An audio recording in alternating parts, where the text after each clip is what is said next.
Chhattisgarh high court ने उन लोगों को बहुत बड़ी राहत प्रदान कर दी है जिन लोगों का पैसा डूबा हुआ है, और जब वो अपना पैसा वापस मांगने जाते हैं तो उनको उधार लेने वाला उधार लेने के बावजूद ये धमकी देता है कि देखो, अगर मुझसे तुमने पैसा मांगा तो अभी मैं अपने साथ कोई कांड कर लूंगा या तुम्हारे खिलाफ पुलिस में शिकायत कर दूंगा कि तुम मुझे जबरदस्ती टॉर्चर कर रहे हो, धमका रहे हो, डरा रहे हो, वसूली कर रहे हो, या जबरदस्ती मुझसे धन उगाही करने के लिए मुझको धमकी दे रहे हो जान माल का नुकसान पहुंचाने की। तो कुल मिलाकर के ऐसे ही एक मामले में जहां पर एक व्यक्ति ने एक व्यक्ति से पैसा उधार लिया था, जाहिर सी बात है दुनिया है, समाज है, तो लोग दोस्तों से, रिश्तेदारों से, आस पड़ोस वालों से कभी किसी जरूरत के नाम पर कुछ पैसा ले सकते हैं। और ये कहना बहुत आसान है कि उधार पैसा किसी को देना नहीं चाहिए, लेकिन कुछ संबंध ऐसे होते हैं जिनमें आप मना नहीं कर सकते। कोई आदमी बिल्कुल पड़ोस में रह रहा है, कोई आदमी आपके सुख दुख में आपके साथ खड़ा, उसने आपसे कुछ पैसे अगर मांग लिए या उसके घर में कोई परेशानी है, समस्या है, तो अगर आप इंसान हैं, दिल पसीजता है, तो आप कहीं ना कहीं ये सोचते हैं कि लाओ इसकी मदद कर दें, और आप पैसा उधार दे देते हैं। लेकिन जब वो पैसा मांगने की बारी आती है, नौटंकी असली तब शुरू होती है। देखो, अगर कड़वी बात देखी जाए तो कड़वाहट तो यही है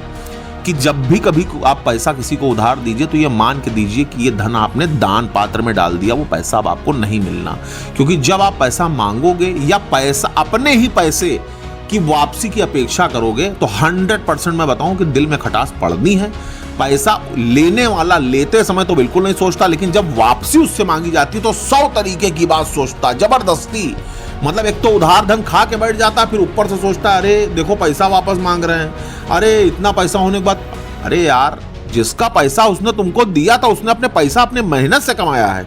तुम्हारे पिताजी ने उसको उधार थोड़ी दिया था, तुमने वापस लिया है। पहले तो कटोरा ले करके अपनी मजबूरी गिना करके आदमी पैसा मांग लेता है, और फिर जब वही पैसा वो आदमी बेचारा जिसने तुम्हारी मदद की थी आड़े वक्त में, वो अपना पैसा मांगता है, तो उसके बाद आदमी नौटंकी दिखाता है, 100 तरीके की बहाने बनाता है, और बुरा मानता है अलग, मुंह टेढ़ा करता है अलग। तो कुल मिलाकर के इसी तरीके के एक मामले में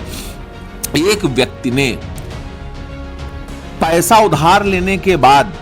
ये एलिगेशन लगाया कि ये जो पार्टी है जिसने मुझे पैसा दिया डरा रही है, धमका रही है, दुनिया भर के नाटक हुए, और